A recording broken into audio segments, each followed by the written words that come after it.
नमस्कार। Indian dairy association की इस पॉडकास्ट सीरीज़ डेयरी डायरीज़ में आप सभी का स्वागत है। इस पॉडकास्ट की होस्ट मैं रिची अग्रवाल आज आपको लेकर आई हूँ एक ऐसी जगह जहाँ हम पीपल, आइडियाज़ और इनोवेशंस के बारे में एक्सप्लोर करेंगे। इंडिया दुनिया का सबसे बड़ा मिल्क प्रोड्यूसर है, लेकिन इस हर लीटर ऑफ मिल्क के पीछे एक बहुत ही इम्पॉर्टेंट येट इनविजिबल बैकबोन है जो कि इंडिया की डेयरी इंडस्ट्री की टेक्नोलॉजी, इंजीनियरिंग एक्सीलेंस और इनोवेशन को सपोर्ट करती आई है। एक समय था जब इंडिया अपनी इंफ्रास्ट्रक्चरल और इंजीनियरिंग नीड्स के लिए पूरी तरह से बाहर के देशों पर निर्भर था, लेकिन आज एक वो दिन भी आया है जब हम अपने इंजीनियरिंग और इनोवेशन एक्सीलेंस के लिए अपने ऊपर भारत आत्मनिर्भर है, वी आर इंडिपेंडेंट। तो इस ट्रांसफॉर्मेटिव रोल के लिए एक ऐसी संस्था ने कंट्रीब्यूट किया है जिसका नाम है IDMC, जिसे हम पहले Indian dairy machinery company limited के नाम से भी जानते थे।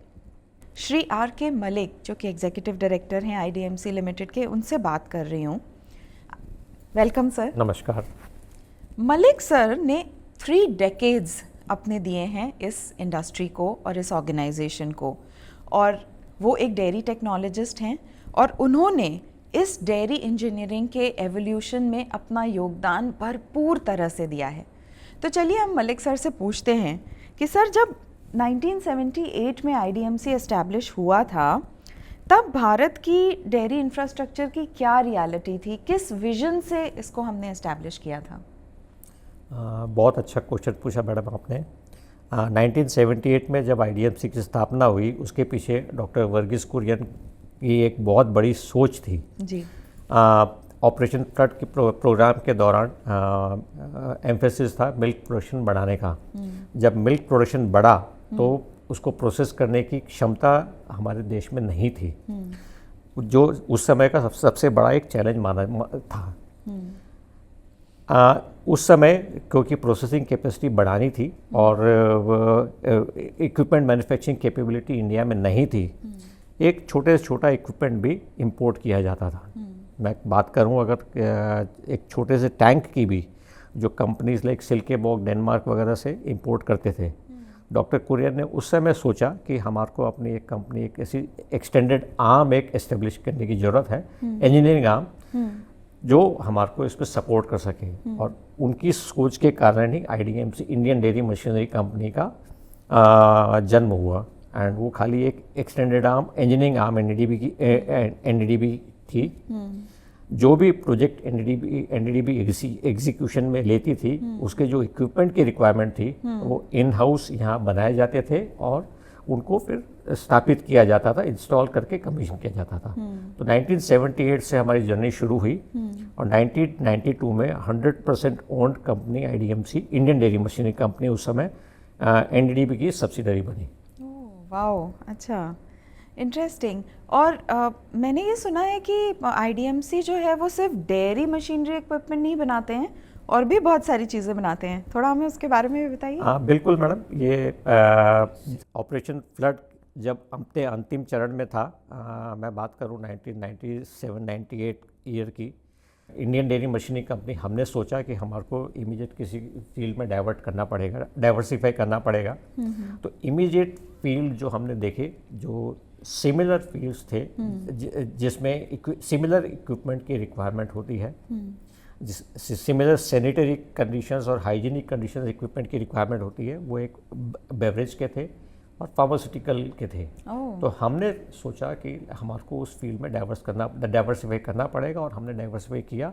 एंड मैं गर्व के साथ कहूँगा कि हमने पहला फर्मेंटेशन प्लांट एक हमने 1997 में लगाया। हालांकि वो छोटी कैपेसिटी 800 लीटर का था, बट वो एक हमारा एक बहुत बड़ा कदम था डाइवर्सिफिकेशन में। तो तब से हमने डाइवर्सिफाई किया और मैं उसके बाद आपको जर्नी बताऊं, तब हम रुके नहीं इस फील्ड में। हमने बेवरेज के कई प्लांट किए और एक सबसे पहला बायोटेक इंडस्ट्री में ह्यूमन इंसुलिन का प्लांट पहली बार जो इंडिया में बनी थी, वो प्लांट वोखार्ड कंपनी के लिए हमने औरंगाबाद में लगाया। IDMC ने बनाया था। पूरा कंप्लीट प्लांट, टर्नकी पे automatic plant. Oh, interesting. Which means कि IDMC has gone out of not only the dairy industry but beverages तो फिर भी मैं मान सकती हूँ, but pharma is like way beyond, way glamorous sir. आपने इतना amazing काम किया है. Absolutely, मतलब ये वो मतलब रिक्वायरमेंट जो हमारे रिक्वायरमेंट थी वो हमने उसमें डाइवर्सिफाई किया. और टीम इतनी सशक्त थी तो team we thought of diversify and we were successful in doing that. Wow. And I think ये जो इनिशिएटिव्स हैं वो हमारे देश को आत्मनिर्भर भारत और इंपोर्ट सब्स्टिट्यूशन में सपोर्ट करने में काफ़ी सक्षम रहे होंगे. तो IDMC ने उसमें कैसा रोल प्ले किया है? मैडम, आत्मनिर्भर भारत अभी जैसे हम देखते हैं आत्मनिर्भर भारत की शुरुआत अभी हुई है, बट हम ये वापस मैं ये वर्ड यूज़ करूँगा, गर्व से कहूँगा कि IDMC has been making in India since 1978. Since its Inception.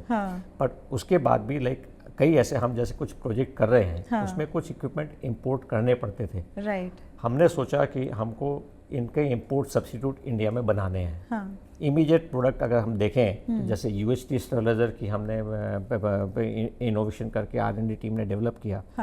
हमने वॉल्स, न्यूमेटिक वॉल्स अगर आप देखेंगे हमने जो बनाए हैं, ये न्यूमेटिक वॉल्स और पंप्स जो सेंट्रीफ्यूगल पंप्स हर डेयरी इंडस्ट्री में लगते हैं और आज की डेट में फुल्ली ऑटोमेटिक प्लांट्स में इनकी रिक्वायरमेंट होती है. अच्छा. तो ये सब कंपोनेंट्स और प्रोडक्ट्स 3A सर्टिफाइड है जो कि डेयरी इंडस्ट्री में हाईएस्ट सर्टिफिकेशन माना जाता है. US का हाईएस्ट लेवल का सर्टिफिकेशन है. तो ये वॉल्स कम से कम 30 से 35 करोड़ का इंपोर्ट सब्स्टिट्यूट मैं कह सकता हूँ पर ईयर का हमने ये किया है. UHT स्टेरिलाइजर हमने बनाया, एसेप्टिक टैंक हमने बनाया है और इंडिजिनस मशीन. अब जो डेयरी में और मेन यूज़ होता है चिलर्स और पैस्चराइजर्स. करेक्ट. उसकी प्लेट्स पहले हम इंपोर्ट करते थे डेनमार्क से. अच्छा. हमने खुद अपनी प्रेस लगाई और प्लेट्स प्रेस करना चालू किया और अपनी प्लेट से बेसिकली उनकी शुरुआत की. और सारी प्लेट्स अभी आज की डेट में जो पैस्चराइजर और चिलर्स बन रहे हैं, plates are pressed at IDMC. Plates are also pressed at IDMC and PHEs and heat exchangers, they are made at IDMC. So that is totally an import substitution by IDMC, what we have done. Wow. आपको कभी ऐसा challenge face हुआ क्या कि organisations के पास जब हम अपना इंडिजिनस प्रोडक्ट लेके गए तो they tried comparing with the export या इंपोर्ट वाला जो प्रोडक्ट रहेगा डेनमार्क वगैरह से, तो हाउ कुड वी पोजीशन, क्योंकि you are saying that they are in comparable quality, तो कैसे how did you circumvent that scenario? Madam, मैं आपको जैसे बताया कि हमने ये 3A सर्टिफिकेशन वॉल्स का, न्यूमेटिक वॉल्स और पंप्स का लिया. राइट. हालांकि हम ये सर्टिफिकेशन रिक्वायर्ड है अगर हम एक्सपोर्ट करेंगे अमेरिका में, USA में अगर एक्सपोर्ट करेंगे. बट हमारा एक्सपोर्ट का उस समय फोकस नहीं था. हमारा फोकस था इंडियन कस्टमर्स के माइंड में डालना कि हमारे जो प्रोडक्ट हम बना रहे हैं वो 3A सर्टिफाइड है और वो US के स्टैंडर्ड्स को मीट करते हैं. आपकी बात बिल्कुल सही है. किसी कस्टमर्स को हम अगर बताते हैं कि हमारे प्रोडक्ट्स हैं और ये import से they used to compare, but then it took some time, but this certification, that was our pre-planned strategy कि हम पहले certification लें, that will help. Then we started participating in global exhibitions like Anuga and all, not to attract customers from Europe or the other world, but to show the Indian customers that IDMC is present globally. Very nice. That Excellent. was the step what we had taken. Excellent strategy, sir. I think we are doing excellently well in that. We are very proud actually. Thank you for doing this for the country. तो NDDB का एक project है ready to use culture वाला project, जिसके लिए शायद IDMC ने एक फर्मेंटेशन और बायो रिएक्टर बनाया है. इस तरह के इनोवेशंस का लॉन्ग टर्म इम्पैक्ट क्या है सर? मैडम, हमने इंपोर्ट सब्स्टिट्यूट की बात की इक्विपमेंट में. अब दूसरा बड़ा कदम NDDB के मार्गदर्शन और माननीय चेयरमैन हमारे जो है उनका विजन था कि हम ये कल्चर बनाएं. NDDB की इसमें अराउंड 8 से 10 साल की पूरी इसमें रिसर्च है. NDDB ने कल्चर डेवलप किया और हमारे को डायरेक्शन दिया कि आप एक प्लांट लगाइए.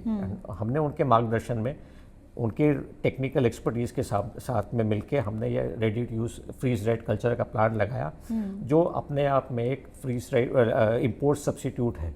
आज अभी तक जो भी 90% of the culture which is used for making Indian curd, yogurts and buttermilk, lassi and all, so that is imported from multinational companies. So this step is a very big step in making Atmanirbhar Bharat. So this particular project या fermentation tank जो है, ये जो dairies हैं वो अपने यहाँ install करेंगी और अपना कल्चर खुद ही बनाएंगी? नहीं मैडम, ये फ्रीज ड्राइड कल्चर है। कल्चर हम बनाते हैं, फ्रीज ड्राइड करते हैं उसको, and it is stored at -18 degree centigrade, and dairies में वो पैकेट जाता है, छोटा सा पैकेट, एक छोटा सा पैकेट, इतना सा पैकेट होगा, that will be suitable for 500 litre के लिए, 500 लीटर के लिए काफ़ी होगा। तो कल्चर बना के फ्रीज ड्राइड करने कल्चर हम डेयरीज में जो देते हैं, it's ready to use culture. Sir, हर इनोवेशन के पीछे एक पावरफुल ह्यूमन कैपिटल की भी ज़रूरत होती है, और इतने कॉम्प्लेक्स और R&D ड्रिवन प्रोजेक्ट्स पे काम करने के लिए राइट मैन पावर और इंटेलेक्चुअल कैपिटल को आप कैसे अट्रैक्ट और रिटेन करते हैं? To attract good talent in a place like Anand, it's a really a big challenge, because it is a small town, like and youngsters, young engineers and good talent would not want to come to this kind of place. But having a like repute in the market about the work culture and all, still it that factor is overcome.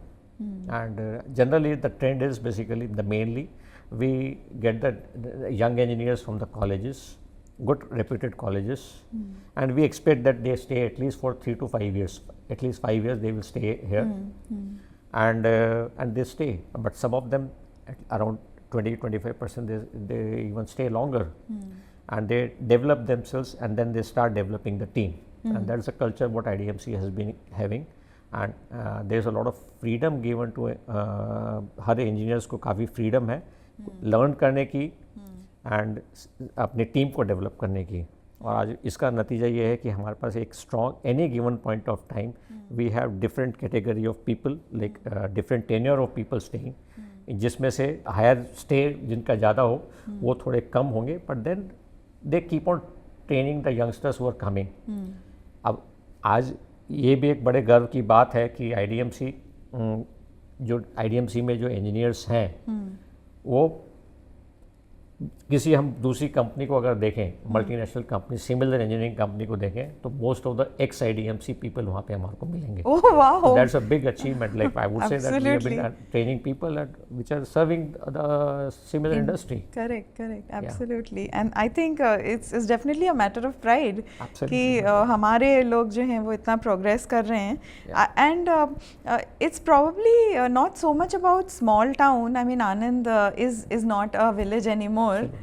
But what I know of not only India but abroad also, that most of the factories या जो भी innovation centers, R&D centers हैं वो थोड़ा rural या थोड़ा suburban areas में ही बनते हैं, तो वो definitely, and we have very close by, we have Baroda and Ahmedabad. So I think, I mean, this message I'm trying to pass on to the youngsters कि IDMC is an organization where you will get immense opportunity to do research, to do new work, that opportunity you will not get to work anywhere else.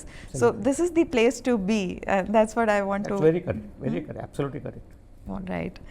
So अगर हम IDMC की technologies की बात करें तो ground level पर dairy farmers और milk collection के लिए ऐसी क्या टेक्नोलॉजीज़ हैं हमारे पास, उन्होंने कैसे मिल्क कलेक्शन को ट्रांसफॉर्म किया है sir?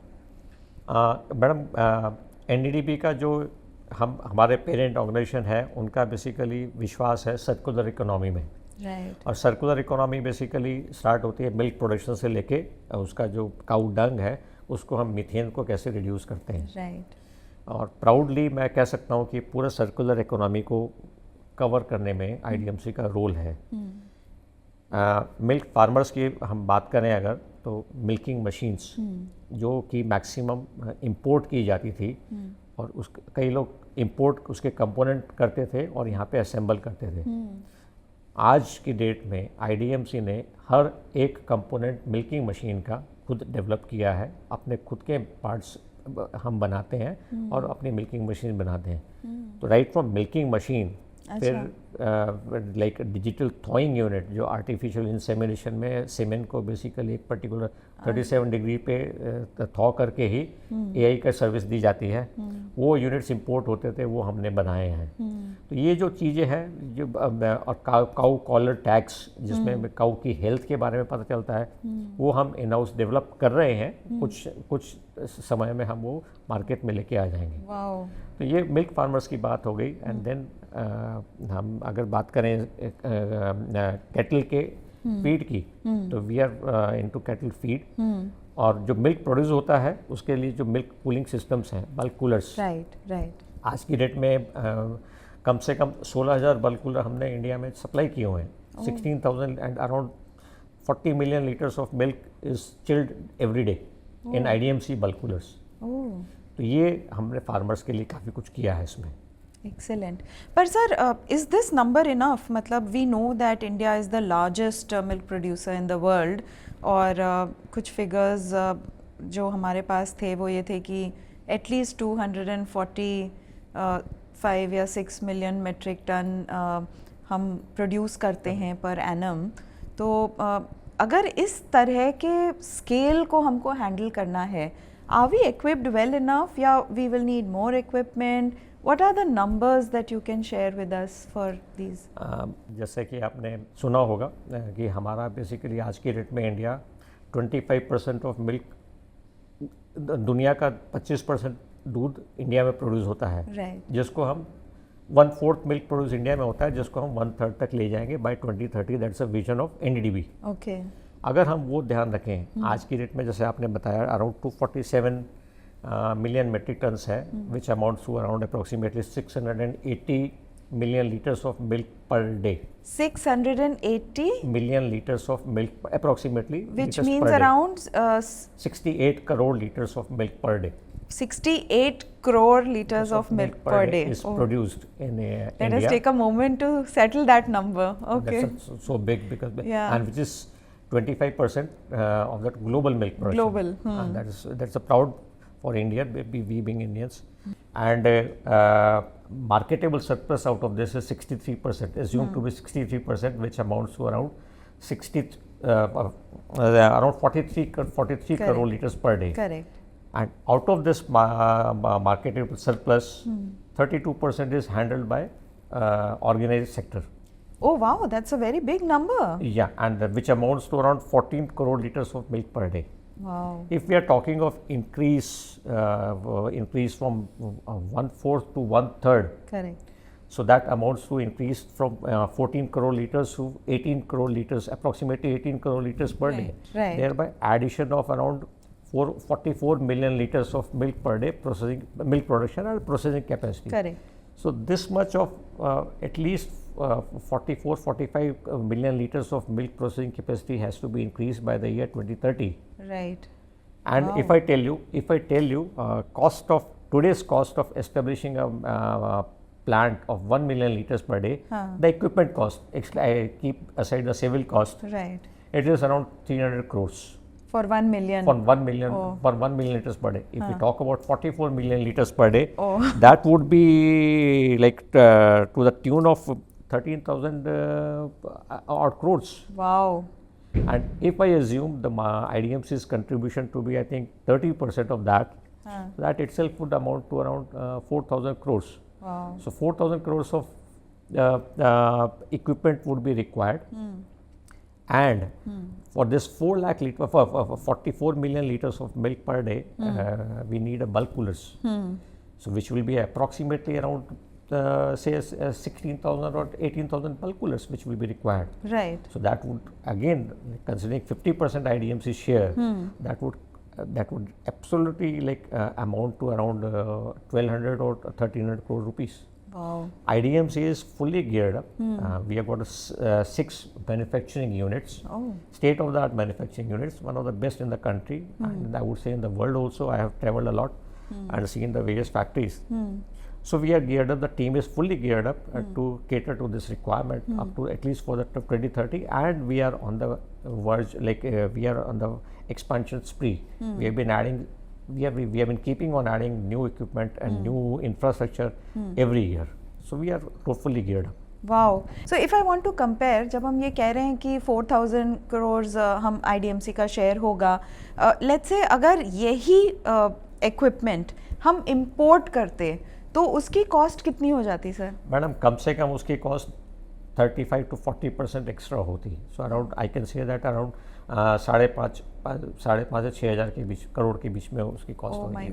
So which means that this is an amazing benefit. जैसे कोऑपरेटिव्स जो हैं वो हमारे फार्मर्स को शील्ड करते हैं प्राइवेट एक्सप्लॉयटेशन से, वैसे ही हमारी इंडस्ट्रीज़ को IDMC is shielding and supporting from the high prices of imported products. ये बिल्कुल सही बात है। और साथ में और ऐड एक करना चाहूँगा इसमें, बिकॉज ऑफ आईडीएमसी इंडिया में multinational companies are not able to dictate their terms. Correct. In terms of payment, the prices and all. Right. It is only because of IDMC. Correct. The prices of equipment are very much contained in the Indian industry. Correct. And what multinational companies are now doing, basically they are the market, the cost which they are basically losing here in India, they are trying to recover from the दूसरी country से recover करने की कोशिश करते हैं।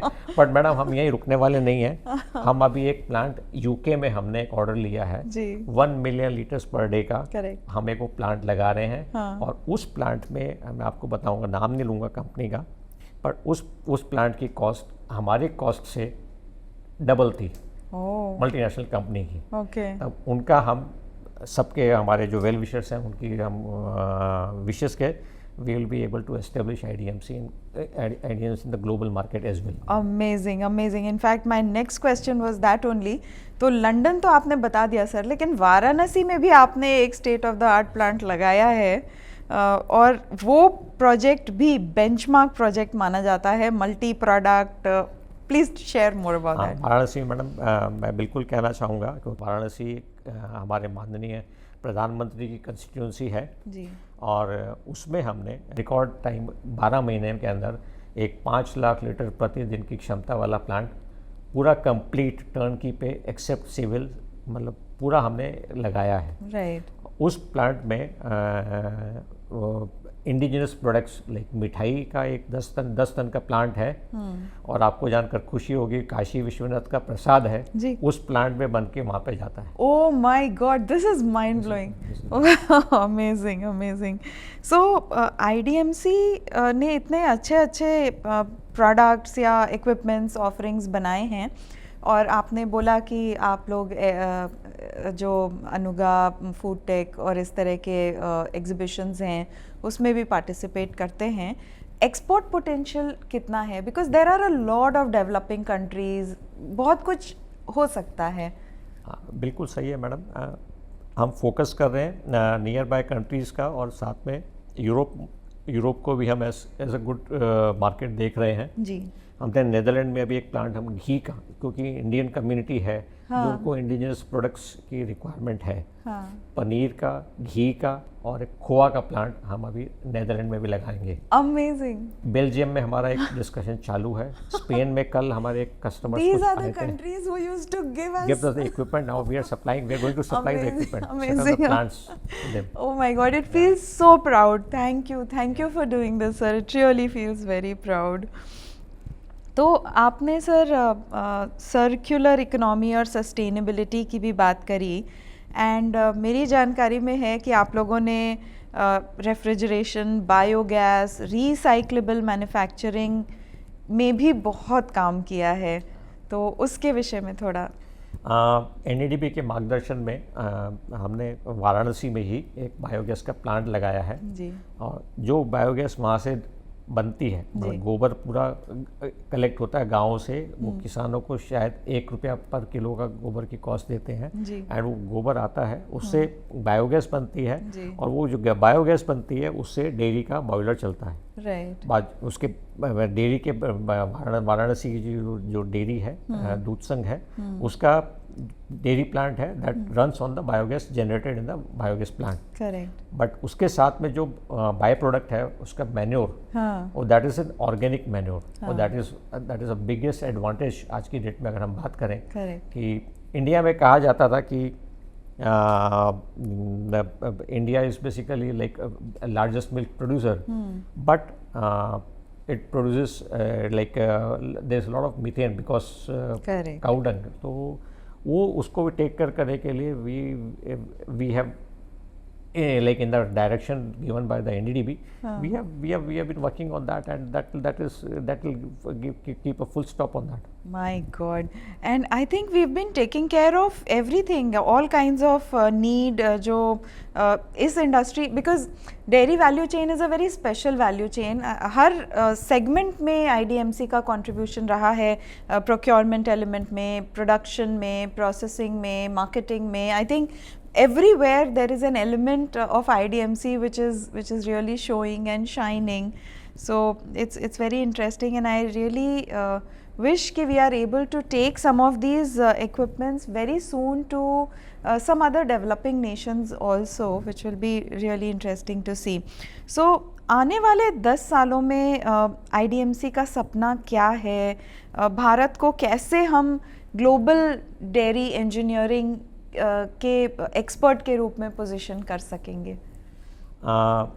बिल्कुल सही बात है मैडम। अभी भी कुछ ऐसे इक्विपमेंट हैं जिसके ऊपर जिनके लिए हमारे को डिपेंडेंट होना हम हैं, बट माननीय कोऑपरेशन मंत्री अमित शाह जी के मार्गदर्शन में, उनके डायरेक्शन में क्लियर डायरेक्शंस हैं उनके कि हमारे को वो इक्विपमेंट भी डेवलप करने हैं, और हमारी R&D टीम उसमें लग गई है।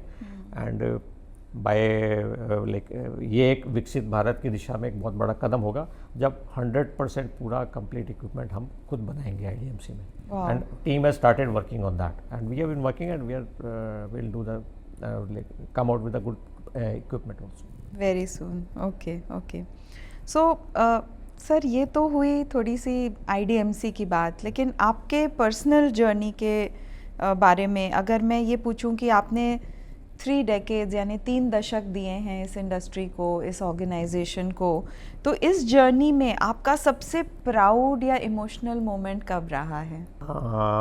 If I say that like हमने जब कंपनी को नीड थी डाइवर्सिफिकेशन की, एंड उसमें हमने हमारी लिमिटेड नॉलेज होते हुए भी हम फार्मास्यूटिकल और बायोटेक कस्टमर्स को हम कन्विंस कर पाए अपनी कैपेबिलिटी के ऊपर, और जब हमने पहला इंसुलिन का प्लांट इंडिया में लगाया, राइट, तो दैट वाज आई वुड से one of the biggest proud moments for me. Correct, absolutely. और अब सर मैं आपसे कुछ रैपिड फायर क्वेश्चंस पूछूंगी, ज़्यादा सोचने के बिना ही, बस आपके जो फर्स्ट इंस्टिंक्टिव आंसर्स आएंगे उनके बारे में आप हमें बताइएगा। एक डेयरी टेक्नोलॉजी जो रीडिफाइन करेगी इंडस्ट्री को नेक्स्ट डेकेड में? Technology for the indigenous milk products, mainly the technology for the Indian milk products, like sweets, desserts. Okay.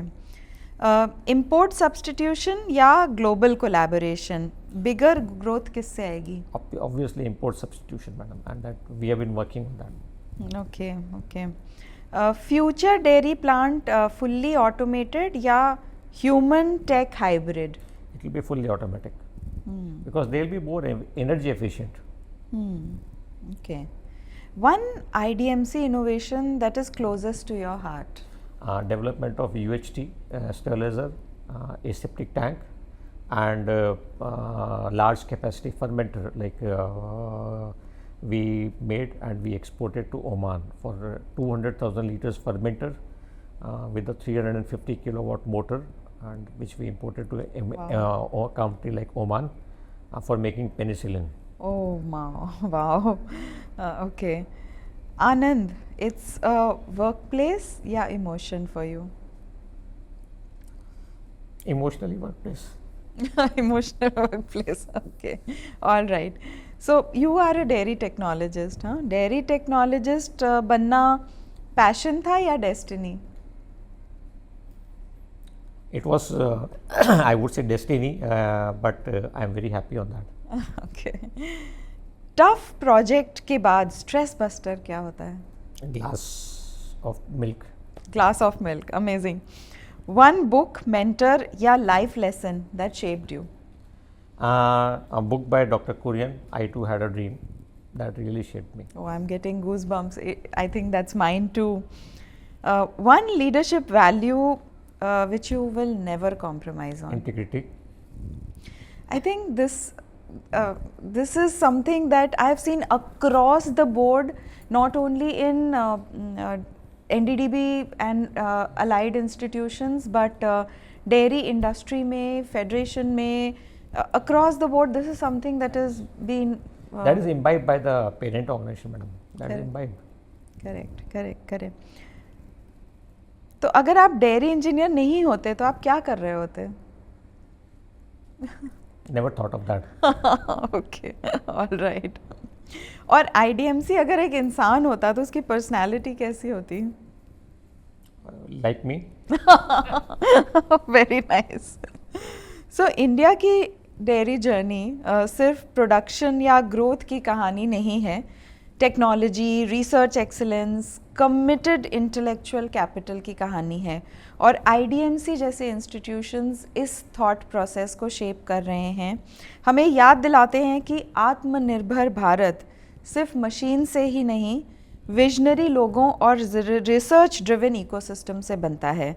तो मलिक सर, आपका अनुभव और लीडरशिप हम सब के लिए बहुत इंस्पायरिंग है.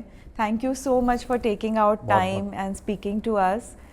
It is such an honor and a privilege once again, sir. मेरे लिए it is very humbling. Thank you for speaking to me and look forward to seeing you again on our podcast. Thank you so much for this. Thank you so much. Thank you.